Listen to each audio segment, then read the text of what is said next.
जय Hind. Welcome to S physics. आज हम लोग ऑसिलेशंस के न्यूमेरिकल्स करेंगे, जिसमें हम लोग प्रीवियस ईयर क्वेश्चंस करेंगे जेई, नीट और एमएसटी सीईटी एग्जाम्स में जो ऑलरेडी आ चुके हैं। तो स्टार्ट करते हैं।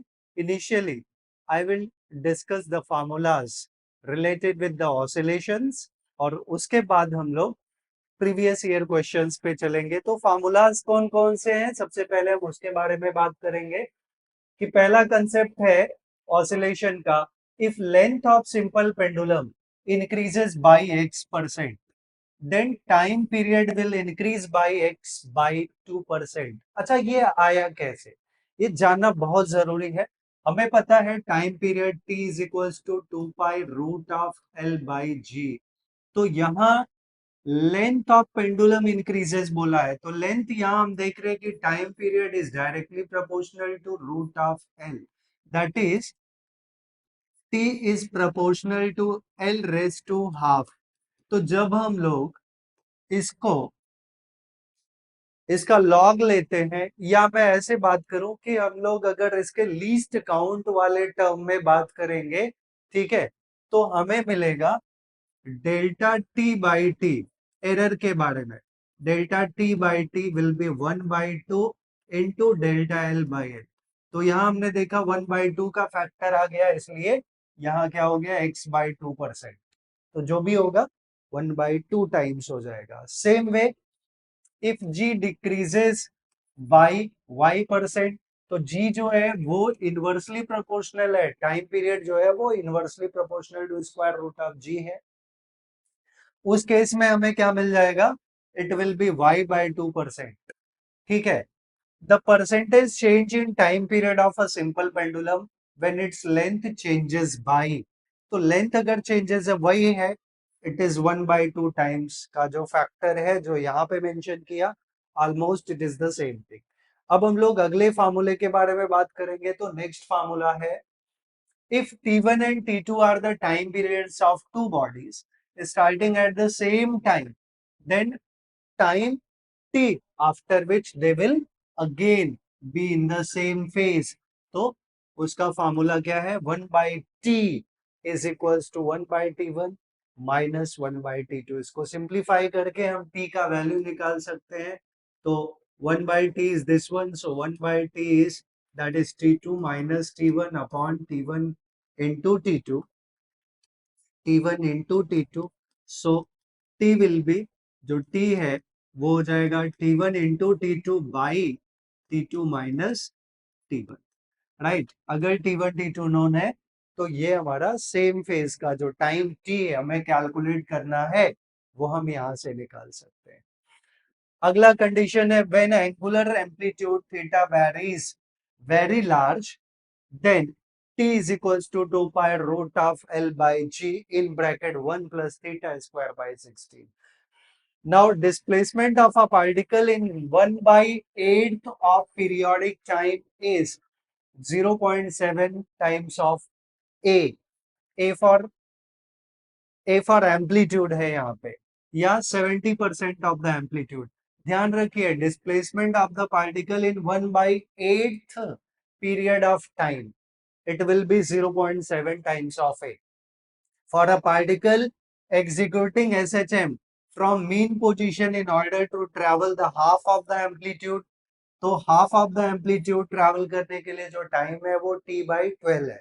Half of the amplitude in sense, अगर मैं ऐसे बात करूं कि ये कोई सिंपल पेंडुलम है और ये इसका एम्पलीट्यूड है, ये पार्ट, तो हाफ ऑफ द एम्पलीट्यूड मतलब व्हेन इट रीचेस यहाँ पे, तो x बिकम्स a/2। अगर x a/2 होता है तो वो डिस्टेंस ट्रेवल करने के लिए मीन से यहाँ तक, दैट विल बी t/12। फिर नेक्स्ट है फ्रॉम एक्सट्रीम पोजीशन, ये फ्रॉम मीन पोजीशन, और from extreme position half of the distance, अगर ये यहां से यहां तक आता है एक्सट्रीम, तो हाफ द एम्पलीट्यूड, तो जो टाइम लगेगा वो t/6 होगा, राइट। आप लोग को याद रखना पड़ेगा। हम निकाल भी सकते हैं, कैलकुलेट भी कर सकते हैं, but you people have to remember, if the length of the spring is made n times, अगर लेंथ को हमने n टाइम्स कर दिया, then spring constant will be 1/n times. अगर लाइक हमें स्प्रिंग बोला है उसका लेंथ हमने डबल कर दिया तो spring constant will be 1/2। The time period will be root of n times. In a spring mass system, if a spring is cut into n parts, अगर spring n parts में cut होता है, force constant of each part will be n times of k. Like spring है, अगर हम लोग उसको 5 part में कट कर दे, ये स्प्रिंग है कोई, इसको हम लोग 5 इक्वल पार्ट्स में कट कर दे, 1 2 3 6 हो गया, हालांकि 5 इक्वल पार्ट्स में। तो अगर पहले इसका स्प्रिंग कांस्टेंट n था तो it will B 5n, now k will be 5n, right. ये इस स्टेटमेंट का मीनिंग है। अभी हम लोग चलते हैं अगले पार्ट पे। तो अगला पार्ट है हमारा, अगले आगे के फॉर्मूलाज हैं, वो है if a body is connected to a spring and rolls, then time period of SHM is given by T is equals to 2 pi root of M by K 1 plus K square by R square। यहाँ पे K क्या है? Radius of gyration. K क्या है? Radius of gyration. Next is time period of a simple pendulum of infinite length. अगर length infinite है तो इसका फॉर्मूला हो जाता है T is equal to 2 pi root of R by g, where R is the radius of earth. और आपको पता है रेडियस ऑफ अर्थ जो है वो 6.4 इंटू 10⁶ मीटर होता है। तो ये वैल्यूज डालेंगे तो हमें कितना मिल जाएगा? इनफाइनाइट लेंथ का अगर पेंडुलम है तो उसका टाइम पीरियड क्या आएगा? 86.4 minute. If T1 and T2 are the time periods of a body oscillating under the restoring forces F1 and F2, then time period of the body oscillating under the resultant of F1 F2, ये मैंने solve करके बताया था, T is equals to T1 into T2 upon, क्योंकि 1 upon T is equals to 1 upon T क्या हो जाता है? 1 upon T becomes 1 upon T1 minus 1 upon T2। इसको सॉल्व करेंगे तो जो T के लिए फॉर्मूला मिलेगा वो मिल जाएगा T1 into T2 upon T2 minus T1। But plus है, ठीक है, टाइम पीरियड प्लस है, यहाँ पे ऐड हो रहा है। Okay, next is work done in producing angular displacement theta to the pendulum from its mean position. आप डायरेक्ट फॉर्मूला याद रखिएगा, इसके डेरिवेशन के चक्कर में मत पड़िएगा। W is equals to mgl in bracket 1 minus cos theta. हालांकि एक सम आगे आएगा जिसको मैंने एक्सप्लेन करने के लिए ये पार्ट यूज किया है। Now, if two masses m1 and m2 are connected by a spring, then the time period is given by T is equals to 2 pi root of mu by K।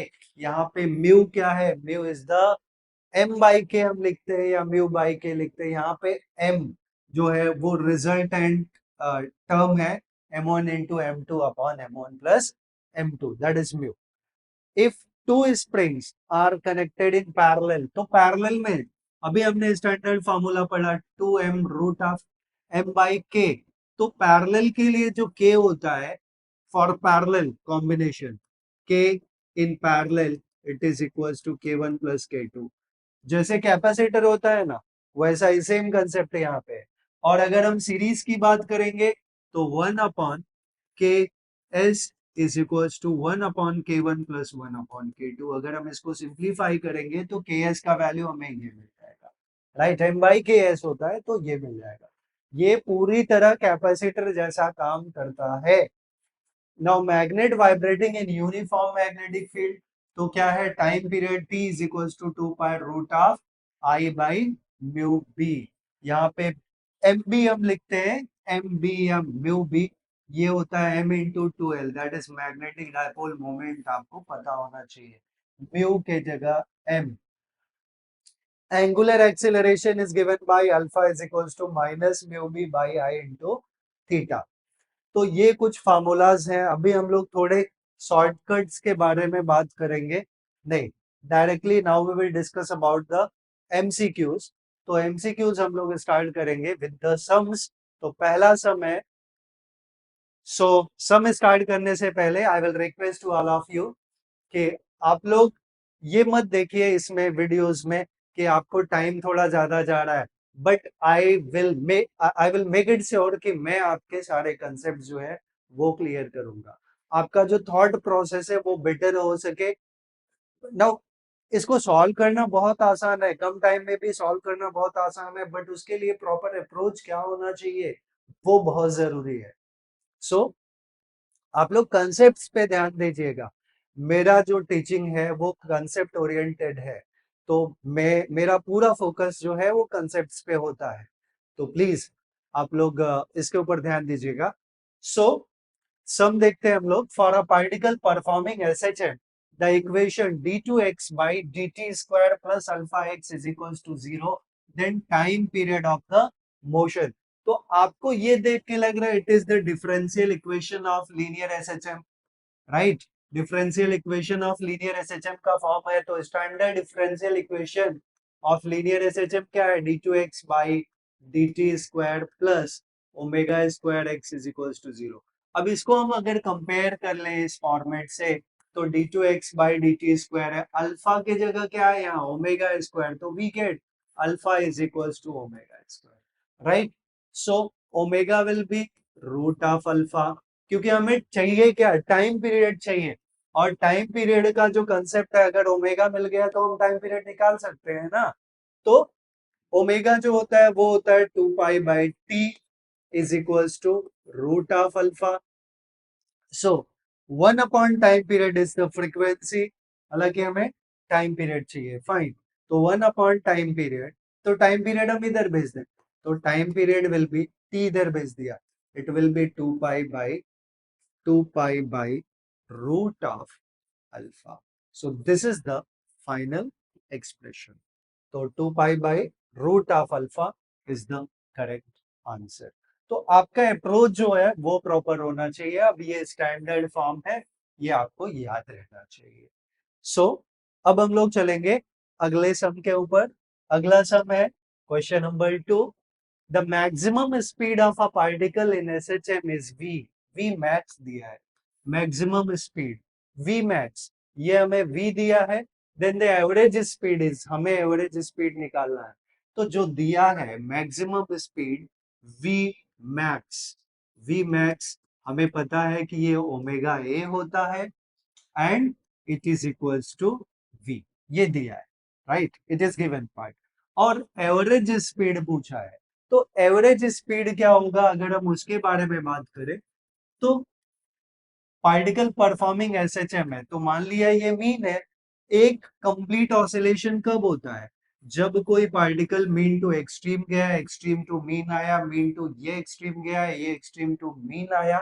तो इसने 4 बार amplitude cover किया, तो A A and A, so total distance become 4a, distance become 4a, total distance जो है it become 4a and time becomes, जो time है that is equals to time period.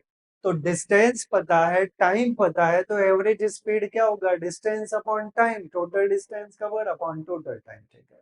तो average speed since V average is equals to total distance is 4a upon time period is t, right, time period is T. तो हमें क्या चाहिए, हमें निकालना है एवरेज स्पीड। तो 1 upon time period is the frequency, 1 upon time period is frequency, या यहाँ ओमेगा के टर्म में हमें चाहिए, किसके टर्म में चाहिए, यहाँ ओमेगा है तो ये भी अगर ओमेगा आ जाए तो वी एवरेज को हम लोग वी के टर्म में लिख सकते हैं। तो टाइम पीरियड के बारे में सोच लें, since omega is 2 pi by T, right. तो T will be, time period जो इधर ले लें तो it will be 2 pi by omega. अब यहाँ पे मैं 4a upon 2 pi by omega कर दो, तो ओमेगा ऊपर चला जाएगा, तो 4a omega by 2 pi, right, 4a omega by 2 पाई। सो हमें क्या मिल गया, ए ओमेगा हमारा क्या है, वी है, ए ओमेगा क्या है, वी है। सो ये मिल गया 4/2 पाई, इसको भी कैंसिल कर दे, तो ये पार्ट में निकाल लेता हूं। अब बचा हमारा 2/पाई into A omega, but A omega क्या है, वी है। So v average, average speed हमें क्या मिल गया, टू, 2/पाई, 2/पाई टाइम्स ऑफ ये v मैक्स है। तो v मैक्स को हमने क्या लिया हुआ है, v दिया हुआ है, v मैक्स इज v। तो ये 2v/पाई आ गया, क्या आ गया, 2v/पाई, 2v/पाई इज द करेक्ट आंसर। तो ये ट्रिक्स हैं थोड़े बहुत जो हमें यूज करने पड़ेंगे कि कब किसको, हमें कौन सा कंसेप्ट हमें अप्लाई करना है। लाइक अब ये एवरेज स्पीड, ये रेयरली पता होता है कि total distance upon total time is fine, but यहाँ पे हमें कैसे यूज करना है, तो वो बार बार प्रैक्टिस करने से वो कंसेप्ट आपके क्लियर होंगे। सो चलते हैं अगले सम पे, that is the question number 3। Question number 3 क्या है, a particle performing SHM starts from equilibrium position. अब ये इक्विलिब्रियम पोजीशन क्या है, that is the mean position, तो मीन पोजीशन से स्टार्ट हो रहा है and it's time period is 16 second. तो हमें दिया है time period is 16 second and it start with the mean position. Equilibrium position मतलब क्या हो गया, mean position. After 2 second its velocity is, हमें 2 सेकेंड के बाद इसकी वेलोसिटी दिया हुआ है, राइट। तो एम्पलीट्यूड ऑफ ऑसिलेशन हमें निकालना है। अच्छा, अगर टी पता है तो ओमेगा क्या हो गया, 2π/t which is 2π/t is 16, तो ओमेगा आ गया π/8 रेडियन पर सेकेंड। ये हमने ओमेगा ऑलरेडी कैलकुलेट कर लिया। तो आफ्टर 2 सेकेंड इट्स वेलोसिटी हमें दिया हुआ है, right. After 2 second its velocity is pi meter per second. तो हम लोग देखें वेलोसिटी का जो फॉर्मूला है that is omega root of A square minus x square, correct. तो v हमें दिया हुआ है पाई और टाइम दिया हुआ है उसके लिए, तो पहले हम टाइम के टर्म में निकालेंगे। टाइम 2 सेकेंड दिया है ना, टाइम 2 सेकेंड दिया और उसके लिए वेलोसिटी दिया है, राइट। टाइम 2 सेकेंड दिया है और उसके लिए क्या दिया है, वेलोसिटी दिया है। तो हमें पता है since x is equals to A sine omega T, ये डिस्प्लेसमेंट वाला इक्वेशन हम लोग ले रहे हैं, x is equals to A sine omega T. So जो v होगा इसको हम डिफरेंशिएट करेंगे तो क्या होगा, ए ओमेगा कॉस ओमेगा टी। अब ये हमें फॉर्मूला मिल गया, क्या किया हमने, डिस्प्लेसमेंट को डिफरेंशिएट कर लिया, तो डेरिवेटिव क्या आ गया, ए ओमेगा कॉस ओमेगा टी। अब हमें वेलोसिटी दिया है पाई मीटर पर सेकेंड, तो v is pi meter per second. A amplitude हमें पता नहीं है, ओमेगा का वैल्यू ऑलरेडी हम कैलकुलेट कर चुके हैं, तो it is π/8, π/8 into cos omega is again π/8 into T, time हमें दिया है आफ्टर 2 सेकेंड, तो इंटू 2, राइट। सो ये term pi pi get cancel, तो we are getting 1 is equals to a/8, a/8, right, cos cos π/4, cos π/4 और cos π/4 या cos 45, cos 45 is 1/√2, so a/1 is equals to 1/8, cos 45 is 1/√2, so हमें amplitude चाहिए, तो ये 8√2 पूरा term इधर लेके आ जाए तो एम्पलीट्यूड मिल गया हमें 8√2, राइट। तो एम्पलीट्यूड हमें कितना मिल गया, 8√2 मीटर। आई होप सम आप लोगों को समझा है। अभी हमें ये फॉर्मूला इसमें यूज नहीं करना है, राइट। ये फॉर्मूला नहीं यूज करना बिकॉज पोजीशन और टाइम का कंडीशन हमें दिया है, सो हम लोग डिस्प्लेसमेंट और डिस्प्लेसमेंट को डिफरेंशिएट करके वेलोसिटी निकालेंगे और फिर वैल्यू जैसे सब्स्टिट्यूट किया है we will find out. Okay, अब हम लोग चलेंगे नेक्स्ट सम पे। तो अगला सम है that is the question number 4। A particle is executing SHM of periodic time t, time period t दिया हुआ है the time taken by the particle in moving from mean position to half the maximum value, maximum displacement, half the maximum displacement. Maximum displacement क्या होता है? Amplitude. Half the maximum displacement मतलब amplitude का आधा. तो पोजीशन हमें दिया है x is equals to displacement is equals to half the maximum. क्या दिया है? The time taken by the particle in moving from mean to half the मतलब x, ये टाइम, इसका हमें टाइम निकालना है, t निकालना है in terms of capital T, in terms of capital T निकालना है. तो हम सीधी सी बात करें, सिंस यहां फिर से मैं बोलूंगा कि periodic time of moving from mean position बोला है, तो if particle start from mean position then the equation of displacement is given by x is equals to a sin omega t. तो उसी से हम लोग स्टार्ट कर लेंगे, since x is equals to a sin omega t.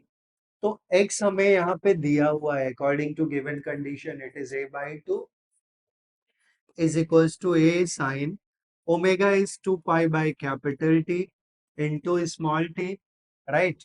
अब ऐसे ही हम लोग रखते हैं, तो ये एक इस a से कैंसल, तो हमें मिला 1 by 2 is equals to sin 2 pi by t into small t. अब ये देखें कि ये साइन है, यहाँ साइन नहीं है, बट जब हम ये पार्ट लेंगे तो साइन इनवर्स ऑफ हाफ हो जाएगा, और साइन इनवर्स ऑफ हाफ कितना होता है? 30 डिग्री. तो हमें मिल जाएगा इसका वैल्यू 0.5 का साइन इनवर्स, तो पाई बाई 6, 30 डिग्री मतलब पाई बाई 6, राइट? तो ये टर्म पाई बाई 6, या मैं ऐसे लिख दो sine pi by 6 is 1 by 2 is equals to sine of 2 pi T by capital T. अब साइन साइन दोनों साइड है, तो साइन वाला पार्ट कैंसिल हो गया, तो हमें मिला pi by six is equals to 2 pi T by capital T. तो कुछ टर्म कैंसिल होंगे, pi is cancel with pi, तो हमें क्या मिला? हमें चाहिए small T, so become T by 12, right? T by 12, so small T becomes T by 12. ये हमारा फाइनल एक्सप्रेशन आ गया, जो ऑप्शन डी है. आई होप ये भी सम आपको एंटायरली समझ में आया. अब चलते हैं हम लोग अगले सम पे. That is the question number 5. A mass is suspended from a spring having a spring constant K is displaced vertically and released. It oscillates with period T. The weight of the mass suspended is G. Is given as the gravitational acceleration.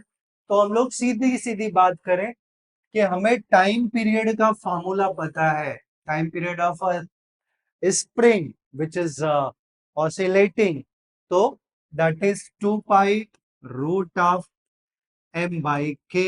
और weight जो होता है वो होता है mg, right? Weight is mg. तो weight जो है वो mg है, और ये हमें टाइम पीरियड दिया है. हमें पूछा क्या है? हमें पूछा है the weight of the mass suspended. Weight of the mass suspended मतलब mg हम लोग को पूछा है, राइट? और कुछ टर्म है, a mass is suspended from a spring having spring constant K is displaced vertically and released. It oscillates with period T. The weight of the mass suspended is.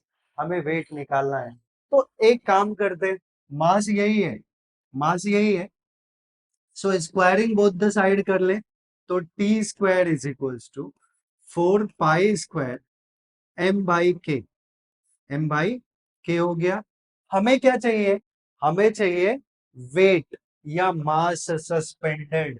Mass suspended चाहिए, weight of the mass suspended. तो wait is mg होता है, तो mg हमें निकालना. तो एक काम करते हैं, हम पहले m का टर्म सेपरेट कर लेते हैं, इसमें g नहीं है, राइट?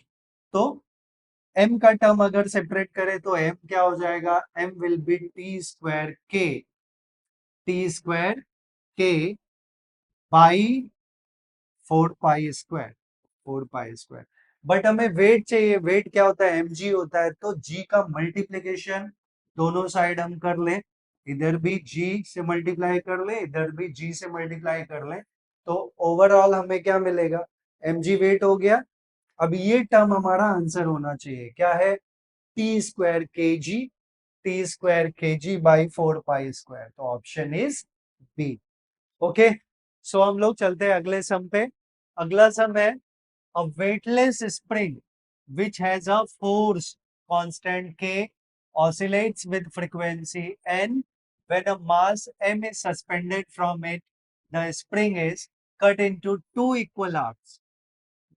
क्या बोला है, spring is cut into two equal halves and mass 2m is suspended from one part of the spring. तो ऑलरेडी हमें पता है कि since time period is given by 2 pi root of m by k, ये पहला equation हम लोग assume कर लेते हैं। अब दूसरे कंडीशन के लिए हमें टर्म्स दिए हैं, यहाँ मैं T1 ले लेता हूँ, राइट, T1 ले लेता हूँ। दूसरे में बोला है कि मास जो है वो 2m हो गया, और ये it is cut into two equal parts. अगर टू इक्वल हाफ्स में कट हो गया तो I was said it increase by 2 times, जो k का वैल्यू होगा वो 2 टाइम्स होगा। मैंने चैप्टर के स्टार्टिंग में बताया था कि अगर कोई स्प्रिंग को हम n इक्वल पार्ट्स में कट करते हैं तो रिजल्टेंट, और सबको जोड़ते हैं तो जो रिजल्टेंट k का वैल्यू होगा that will B n times of k। तो ये टू इक्वल पार्ट्स में बोला है, तो रिजल्टेंट दैट आई विल से कि k विल बी, या k dash will be k plus k, that will be 2k, right? And mass m dash is given as 2m।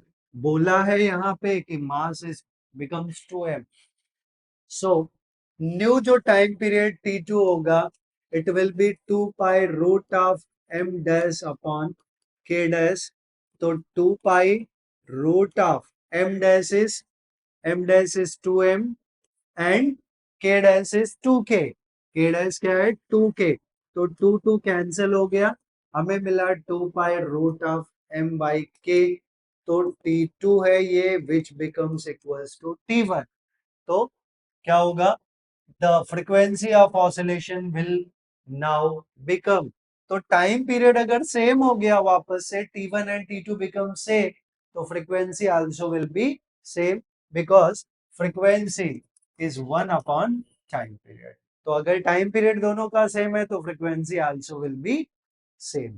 तो फ्रीक्वेंसी कितनी रह जाएगी, क्योंकि पहले के केस में दिया था फ्रीक्वेंसी n है, तो अभी भी फ्रीक्वेंसी क्या रहेगा, n रहेगा। अब हम लोग चलेंगे अगले सम पे, that is the question number 8।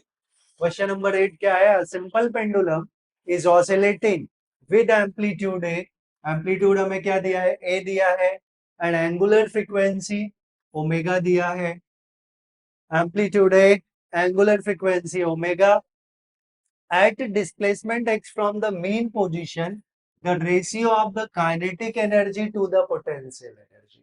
तो हम बात कर रहे हैं ratio of kinetic energy to the potential energy. Kinetic energy का फॉर्मूला हमें पता है कि ये होता है half omega, omega square A square minus x square, and potential energy का formula half K X square. तो इसको भी हम के टर्म में लिख सकते हैं। एक मिनट, इसको मैं फिर से के टर्म में लिख देता हूं। तो काइनेटिक एनर्जी का formula half K A square minus x square, right. तो हाफ के कैंसिल हो गया, तो हमें क्या मिला, इनका ratio A square minus x square upon X square, A square minus x square upon X square. तो simply it's answer is C. अब हम लोग अगले क्वेश्चन पे चलते हैं। अगला क्वेश्चन है हमारा question number 9। A body performing a simple harmonic motion has potential energy P1 at displacement x1। तो पोटेंशियल एनर्जी को मैं P1 से रिप्रेजेंट कर देता हूँ, डिस्प्लेसमेंट x1 है, तो पोटेंशियल एनर्जी का जो फार्मूला है वो क्या है, हाफ के x1 स्क्वायर, क्योंकि डिस्प्लेसमेंट हमें क्या दिया है, P1 के लिए x1 है, its potential energy is P2 at displacement x2, ये 1 हो गया, P2 एट डिस्प्लेसमेंट x2 का इक्वेशन हाफ के x2 square, it becomes equation 2। अब बोला है the potential energy P at displacement x1 plus x2, तो हमें x1 और x2 दोनों का टर्म क्या करना है, ऐड करना है।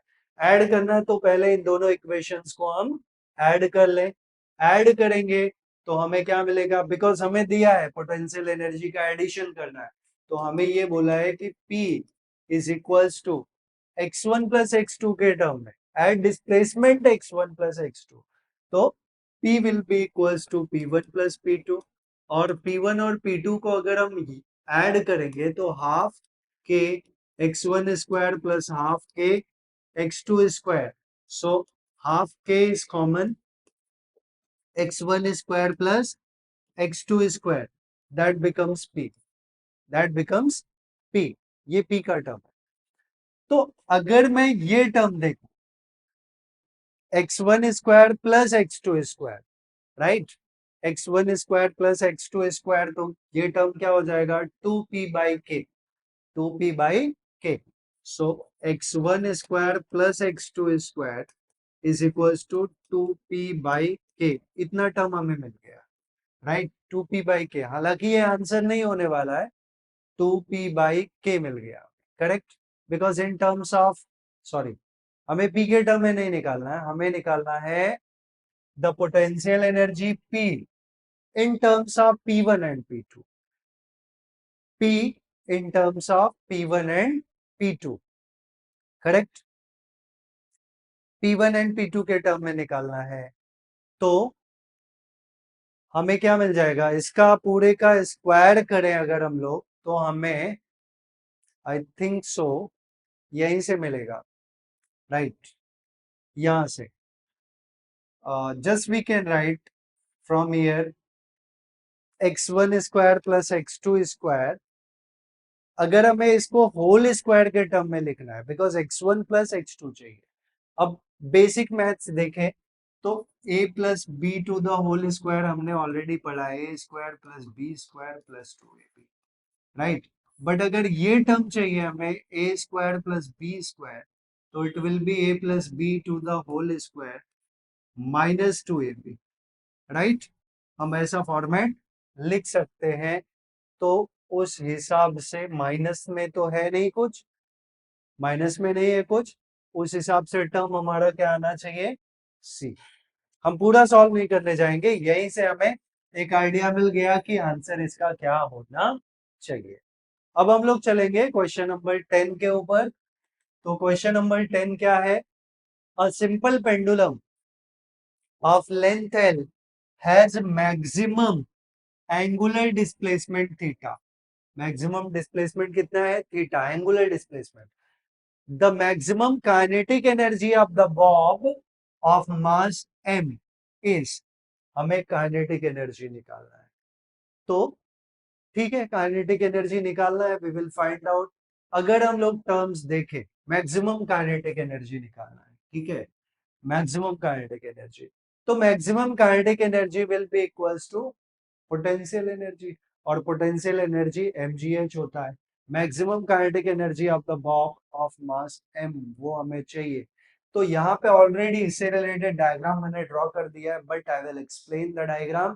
क्या है कि ये कोई रिजिड सपोर्ट है, और यहाँ से एक पेंडुलम जिसका बॉब यहाँ पे अटैच है, जब ये ऑसिलेशन स्टार्ट करता है, अगर सपोज ये यहाँ पे पहुंचा, तो इसका हाइट कितना हो गया, h becomes the height, another way ये इसका लेंथ है, तो इतना पार्ट, ये जो h है, ये ये पार्ट इतना कितना हो गया हमारा, इतना जो है एल कॉस थीटा हो गया, बिकॉज ये ट्रायंगल में हम लोग ये कॉस थीटा अप्लाई कर लें, कॉस थीटा, तो कॉस थीटा क्या होता है, एडजेसेंट अपॉन हाइपोटेनस, तो अगर मैं इसको x मान लूं, तो x बाई एल हो गया, तो x becomes L cos theta, right, जो यहाँ पे है। तो एल कॉस थीटा हमें मिल गया। तो टोटल जो हाइट है वो L cos theta plus H हो गया, right, L cos theta plus H. तो हमें क्या निकालना है, मैक्सिमम काइनेटिक एनर्जी। तो maximum kinetic energy will be equals to potential energy. और इस चैप्टर के बिगनिंग में मैंने आप लोग को बताया भी था कि वो टर्म हमारा क्या होने वाला है, that will be mgl 1 minus cos theta, because that maximum kinetic energy will be equals to potential energy at this point. और पोटेंशियल एनर्जी क्या होता है, mgh होता है, बट इसको हम लिख सकते हैं mgl minus mg cos theta, mgl cos theta. तो l cos थीटा वाला टर्म वो हम माइनस कर रहे हैं, राइट, यस। तो इसमें law of conservation of energy हम लगा देंगे तो हमें ये ऑप्शन मिल जाता है। Okay, so now we will move on next question. Next question we have, अगला क्वेश्चन है, a simple pendulum of length capital L has mass capital M, length L, mass M, and it oscillates freely with amplitude A. The at extreme position, its potential energy is. तो potential energy eight extreme position क्या होता है? तो potential energy का formula already हमें पता है, it is half K X square, right, eight extreme position it's potential energy is. तो यही हमें निकालना है। अब देखें तो it is half K x के जगह, ये पोटेंशियल एनर्जी का फॉर्मूला है, बट एट एक्सट्रीम पोजीशन बोला है। तो एक्सट्रीम पोजीशन पे, eight extreme position x become से, तो पोटेंशियल एनर्जी का जो नया फॉर्मूला मिल गया वो हमें मिल गया दिस टर्म। अभी at equilibrium condition, at equilibrium condition या at X is equals to A, हमने ऑलरेडी ये एक फार्मूला निकाला हुआ है कि ओमेगा क्या होता है, root of G by L. Omega क्या होता है, root of G by L. So since omega is root of G by L, so omega square becomes G by L. ये टर्म हमें ध्यान रखना है, जी बाई एल, ये omega square का वैल्यू हो गया। अब हम बात कर रहे हैं पोटेंशियल एनर्जी, बिकॉज हमें फाइनली क्या पूछा है, पोटेंशियल एनर्जी। तो पोटेंशियल एनर्जी इज हाफ के is m omega square, m omega square into a square, so it becomes half m omega square is g by l, तो g by l into a square, it is the potential energy। तो potential energy का formula हमें क्या मिल गया, mg a square by 2l, mg a square by 2l। so this way we will solve the sum। अभी हम लोग चलते हैं अगले सम पे, that is the question number 12। Question number 12 क्या है, क्वेश्चन नंबर 12 है, the bob of a simple pendulum performs SHM in air with time period t, in air and in water, water का मीडियम अलग हो गया, with time period t1, the relation between t and t1 is। हमें ये निकालना है और हमें एक कंडीशन दिया है कि neglect the friction due to water density of bob is. हमें बॉब का डेंसिटी दिया है 9/8 into 10⁻³ and density of water is also 1000 kg/m³ means 10⁻³ तो इसके लिए एक डायरेक्ट फॉर्मूला है, वो आप लोग भी याद रखिएगा कि जो टाइम पीरियड है T1 by T2, that is equals to root of rho by rho minus sigma, where sigma is the density of Bob, rho is the density of Bob, rho is the density of Bob, and sigma is the density of water। तो just we will substitute the form values। आप formula यही याद रखिएगा, it is nothing but, मैं आप लोगों को बता दूं, it is nothing but relative density का ये फॉर्मूला है. Relative density is defined as the density of any body in air upon density of weight of loss of weight of the body in water. Weight of the body in air upon loss of weight of the body in water. ये relative density है. It is related with that one. ये density के term में ही हम लोग लिख देते हैं इसको. So it will be root of rho का वैल्यू कितना है 10⁻³ रो का value 9/8 into 10⁻³ upon rho minus sigma that is 9/8 into 10⁻³ 10⁻³ है 10⁻³ माइनस 10⁻³ 10⁻³ तो 10⁻³ नीचे से कॉमन हो गया और ये ऊपर से कैंसिल हो गया दोनों में से, तो हमें मिला root of 9/8 divided by 9/8 minus 1. 9/8 minus 1 1/8 आ गया. ठीक है 1/8 तो it becomes root of 9/8 upon 1/8. तो 8 ऊपर चला जाएगा so it will be root of 9/8 into 8/1 so it becomes 3, right? So it is the value of T1 by T2. So T1 by T2 is 3, so T1 is equals to 3T2. So T1 is equals to 3T2. So this is the final answer, right? तो ये formula है and आपको ऐसे approach करना है इस particular सम के लिए. Next question which is the question number 13. We will see question number 13 क्या है. A mass M1 is connected to a horizontal spring perform SHM with amplitude A while mass M1 is passing through mean position. Another mass M2 is placed so that both the masses move together with amplitude A. हमें दो condition दिया है M1 के लिए. M1 के लिए क्या दिया है कि a horizontal spring perform SHM with amplitude A while mass M1 is passing through mean position. Another mass M2 is placed on it. बाद में उस पे प्लेस किया गया. तो जब सिर्फ मास M1 है तो I will say for mass M1 only M1 के लिए. तो एक्सट्रीम पोजीशन पे बिकॉज एट एम्पलीट्यूड ए बोला है तो एट एक्सट्रीम पोजीशन जो टोटल एनर्जी है वो half K A square that will be equals to its kinetic energy. तो काइनेटिक एनर्जी क्या half m1 v square. This part I will say as equation 1 से. Next बोला है अब second condition में कि जब मास m1 के ऊपर मास m2 डाल दिया तो टोटल मास क्या हो गया that will B m1 plus m2. तो according to law of conservation of momentum जो पहले मोमेंटम था बॉडी का बाद में भी वही रहेगा. तो बाद में वही रहेगा लेकिन स्पीड बदल जाएगा और दोनों मास एक कॉमन स्पीड से घूमेंगे.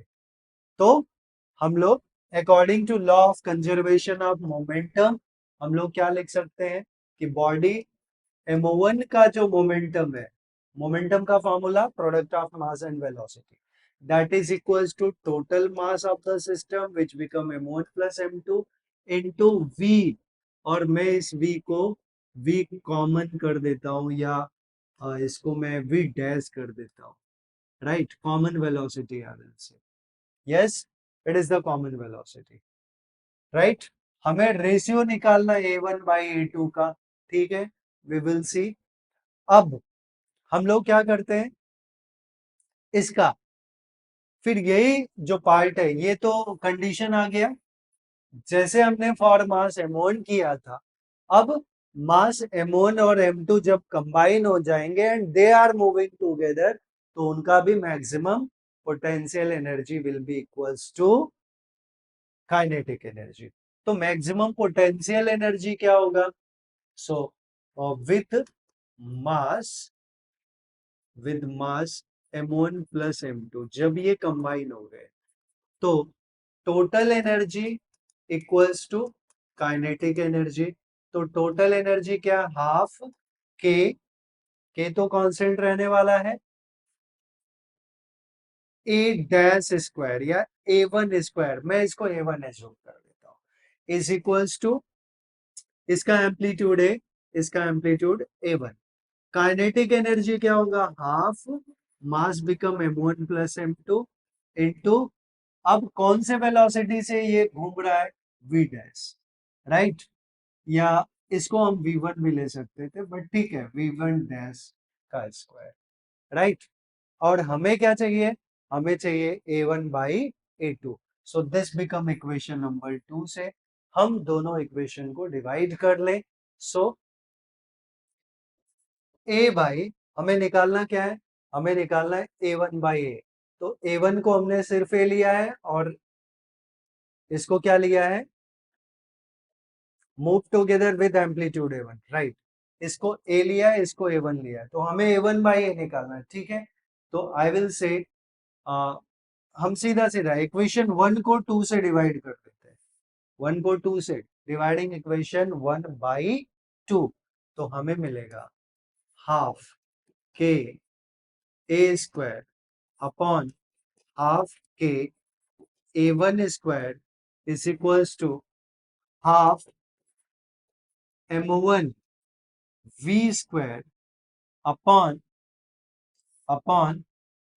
M one V square, right, V, हाँ वी है, अपॉन नेक्स्ट वन इज, दूसरे के लिए half M one plus M two into V dash square, fine.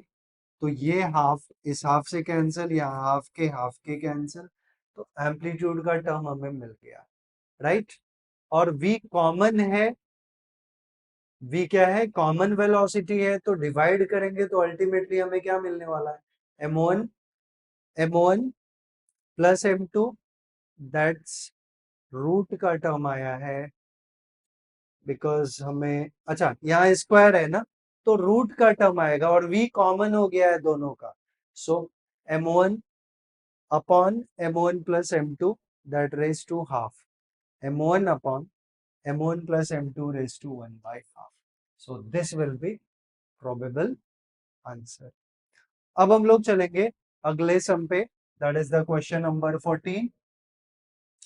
Question number 14 क्या है, for a particle performing linear SHM, its average speed over one oscillation, average speed over one oscillation is, हमें वही पूछा है, तो ये तो सबसे सिंपल है। एवरेज स्पीड ऑलरेडी मैं बता चुका हूं कि v average that is equals to 4 times of amplitude upon time period, और 1 upon time period is frequency, so it is 4a by, तो लिखने का जरूरत नहीं है, फ्रीक्वेंसी यहाँ पे n है तो ये n हो जाएगा, बट यहाँ एम्पलीट्यूड स्मॉल a दिया है, तो ये हो जाएगा 4a, it is v average, right? So v a 4an, ये हमारा इसका राइट आंसर आ गया, सबसे इजी सम यही था। अब हम लोग चलेंगे अगले सम के ऊपर।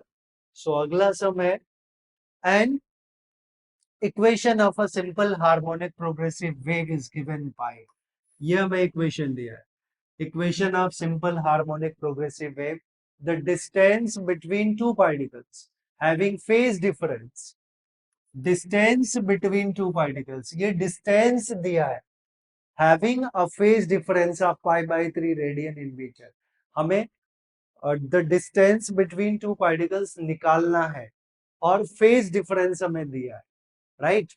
तो equation हमें दिया है y is equals to a sin 100 pi t minus 3x, 100 pi t minus 3x, ये टर्म है।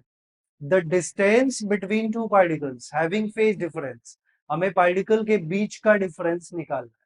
तो यहां हम लोग अगर कंपेयर करेंगे with the standard form y is equals to a sin omega t minus K X, तो हमें दो टर्म्स मिले, ओमेगा मिला 100 पाई और के का वैल्यू मिला 3, राइट। के का वैल्यू क्या मिला? 3 मिला। तो एक और टर्म पता है कि जो फेज कांस्टेंट होता है, राइट, फेज कांस्टेंट, वो क्या होता है? हमें के का टर्म मिल गया।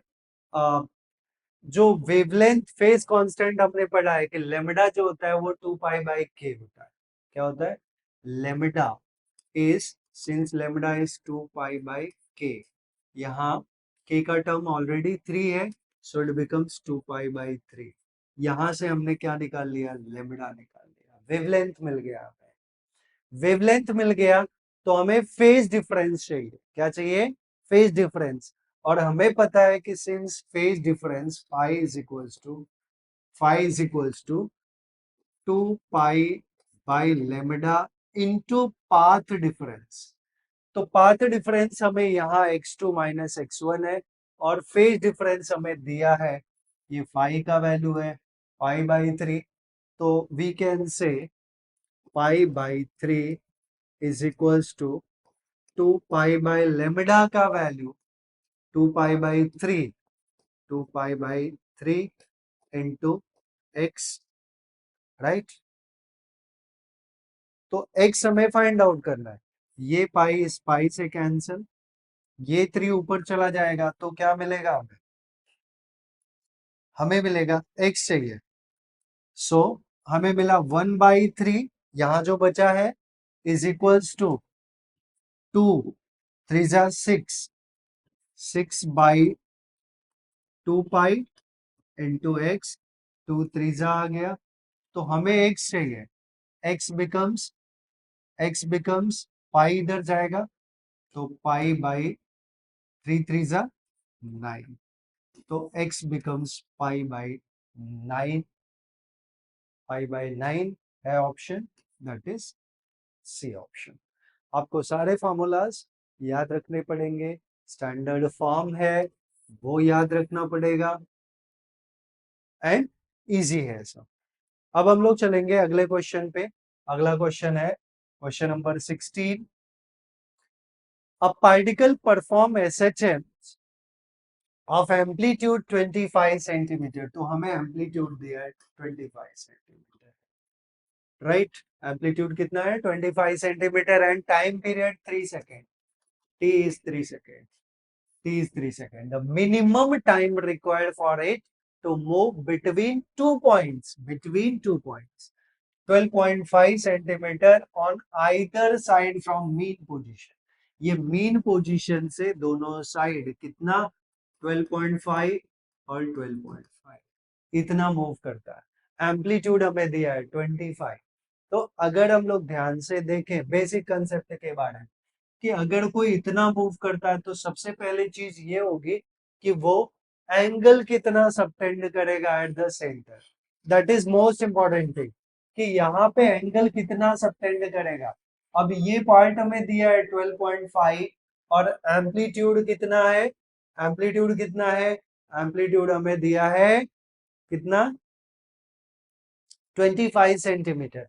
तो हमें पता है since x is equals to A sine theta, मैं एंगल फाइंड आउट करना चाहता हूँ। तो x हमें दिया है 12.5 इज इक्वल्स टू एम्पलीट्यूड 25 है इंटू साइन थीटा। तो 12/25, 12.5 upon 25 is equals to sine theta. तो ये आ गया 1/2, 1/2 is equals to sine theta, so theta becomes 30 degree, because sine 30 का वैल्यू कितना होता है? 1/2। तो ये एंगल हमें मिल गया है, ये जो एंगल है वो मिल गया 30 डिग्री। तो 30 डिग्री ये इधर भी जाता है और इधर भी जाता है, राइट, इस डायरेक्शन में भी। तो टोटल एंगल जो सबटेंड हुआ इनके बीच में वो कितना हो गया? 2 थीटा, विच बिकम 60 डिग्री, राइट। थीटा आया 30 डिग्री, 2 थीटा 60 डिग्री, मान लेते हैं ये 2 थीटा हो गया। और ये क्या है हमारा? 25 centimetre, right, 25 centimetre. I will से 25 सेंटीमीटर। तो टू थीटा कितना हो गया 60 डिग्री। टू थीटा कितना हो गया 60 ना। अगर थीटा हमने निकाला 30 डिग्री तो टू थीटा कितना हो गया 60 डिग्री। तो पूछा है हमें, हमें क्या पूछा है कि the minimum time required for it to move between, यहां से यहां तक मूव करने के लिए कितना टाइम लगा। अब एक चीज देखें कि ये जो पार्ट है ऐसे हमने ड्रॉ किया हुआ है ना, ऐसे ये अगर मैं सेंटर मान लूं तो ये सर्कल का सेंटर है ना, ये पूरा एंटायर सर्कल ऐसा हुआ। और ये एंगल हमें दिया है 60 डिग्री, और पूरा एंगल कितना है, पूरा एंगल इज 360 डिग्री। तो 360 के लिए कितना पार्ट आ गया हमारा, 360 के लिए जो टाइम पीरियड है वो टी है। 360 के लिए टाइम पीरियड कितना है टी है। और सिक्स, वही तो हमें निकालना है minimum time required for it to move between two points, right, दोनों के बीच में। तो उसके लिए हमें टाइम निकालना। और यहां दिया है पीरियड, टाइम पीरियड 3 सेकेंड है। तो 360 डिग्री के लिए, 360 डिग्री के लिए टाइम पीरियड कितना है 3 सेकेंड है। तो 1 डिग्री के लिए 3/360 सेकेंड, राइट। और यहाँ टोटल एंगल कितना सबटेंड हो रहा है 60 डिग्री। तो 60 डिग्री के लिए क्या होगा, it will B, it will B 3/360 into 60। तो 60 6 3, 1/2 इज 0.5, राइट। तो आंसर क्या मिला हमें 0.5 सेकेंड। तो यहां से यहां तक पहुंचने के लिए उसको कितना टाइम लगेगा 0.5 second. That we have to remember. अगले सम पे चलते हैं। अगला सम है क्वेश्चन नंबर 17। क्वेश्चन नंबर 17 है the path length of oscillation of simple pendulum of length. तो लेंथ ऑफ पेंडुलम हमें दिया है L is equal to 1 metre is 16 centimetre path length. So remember, हमें याद रखना है path length, path length is nothing but twice of amplitude. Path length कितना होता है twice of amplitude, right. Okay, it's maximum velocity, हमें V max निकालना है, V max that is omega A, it is to be calculate, ये हमें निकालना है, ठीक है। सो हम क्या करेंगे, तो पाथ लेंथ हमें दिया हुआ है और हमें मैक्सिमम वेलोसिटी चाहिए। तो अभी मैंने जो डायग्राम पीछे ड्रॉ किया हुआ था, ये वाला पार्ट में, अभी थोड़ा टाइम पहले, यहाँ पे अगर ये एंगल 2 थीटा है और ये लेंथ ऑफ आर्क है और ये रेडियस हो गया इसका जो कि 1 मीटर है, तो हम यहां से पहले तो थीटा निकाल लेंगे बिकॉज ये पाथ लेंथ हमें दिया हुआ है। पाथ लेंथ ये कितना है, एस जो है वो हमें दिया हुआ है 16 सेंटीमीटर, राइट। तो पाथ लेंथ 2a है, तो 2a 0.16 मीटर है, राइट, 0.16 मीटर। तो मैं यहाँ पे सबसे सिंपल सा टर्म अप्लाई कर देता हूं कि theta is equals to, since 2 theta is equals to length of arc upon radius. ये वाला फॉर्मूला कितने लोगों को पता है, वो आप देख सकते हैं, length of arc upon radius. तो लेंथ ऑफ आर्क यहाँ पे एस है, एस मतलब ओवरऑल हमारा कितना हो गया, that is the path length, यही पाथ लेंथ है 2a। तो it is 0.16 upon radius is 1 metre, radius is 1 metre, ये 0.16 मीटर हो गया। ये 2 थीटा का वैल्यू है, तो हमें थीटा का वैल्यू क्या मिल गया 0.16/2 विच बिकम 0.08। ये थीटा का वैल्यू मिल गया। अभी जब थीटा हमें मिल गया कि 0.08 है, तो according to law of conservation of energy, अगर मैं यहां से परपेंडिकुलर ड्रॉ करूं तो फिर से ये पार्ट हमारा एच और एल के टर्म में मिल जाएगा कुछ। तो इस पोजीशन पे जो पोटेंशियल एनर्जी है that will be equals to kinetic energy at this position. यहाँ पे जो पोटेंशियल एनर्जी है that will be equals to kinetic energy at this place.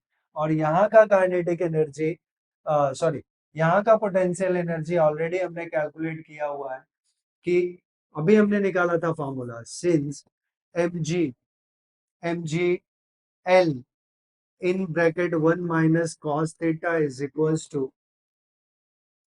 half mv square. That is the kinetic energy is equals to potential energy. यहाँ पे L1 है इसलिए L लिखा नहीं है, चलिए लिख देते हैं L1 है, तो ये आ गया mg is equals to mg sorry mg in bracket 1 minus cos theta is equals to half mv square. M M का टर्म कैंसिल हो गया, हमें क्या निकालना है, मैक्सिमम वेलोसिटी, तो v निकालना है, तो v का टर्म हमें क्या मिलेगा, v square is equals to 2g, so v square is equals to 2 इस साइड आ गया, so it becomes 2g in bracket 1 minus cos theta, और cos थीटा का वैल्यू cos 0.08 का वैल्यूज आपको देखना पड़ेगा, वो हमें दिया नहीं है, तो यहां से और g का वैल्यू पाई स्क्वायर डालना है, तो यहां से सारे वैल्यूज रख के हम फाइनल आंसर v का निकाल सकते हैं। आप लोग ट्राई करिएगा, अगर आपको आंसर मिलता है तो प्लीज आप लोग कमेंट करिएगा कि आपका आंसर आया या नहीं आया। तो हम लोग अब अगले सम पे चलते हैं, तो that is the question number 18।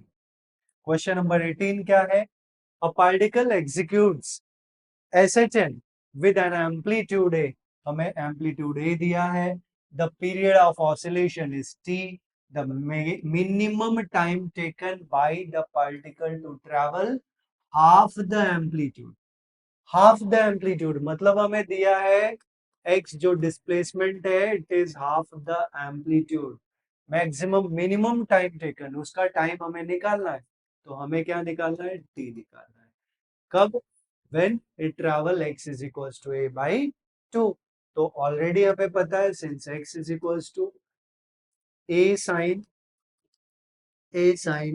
Omega t और टाइम पीरियड t दिया है, तो x is a by 2 is equals to a sin omega is 2 pi by capital T into small t, तो a कैंसिल, यहाँ 1 by 2 बचा, तो sine inverse of 1 by 2 0.30 degree which is pi by 6 is equals to that is 2 pi t by capital T, तो pi get cancel, तो हमें मिला t is equals to t by 12। हमने यही चीज जो है वो in the beginning I was telling you right, कि half of the amplitude travel करने के लिए जब ये मीन टू एक्सट्रीम जा रहा है तो t by 12 लग रहा है, और जब वो एक्सट्रीम टू मीन आएगा तो t by 6 लगेगा, right. So we have to remember these all the terms, directly हम कर सकते थे बट ठीक है कोई बात नहीं। अब हम लोग चलेंगे अगले सम के ऊपर। अगला सम है, particle executes linear simple harmonic motion with an amplitude 3 centimetre, तो एम्पलीट्यूड हमें दिया है 3 centimetre, when the particle is at 2 centimeter from the mean position, तो x दिया है 2 centimeter, right, the magnitude of its velocity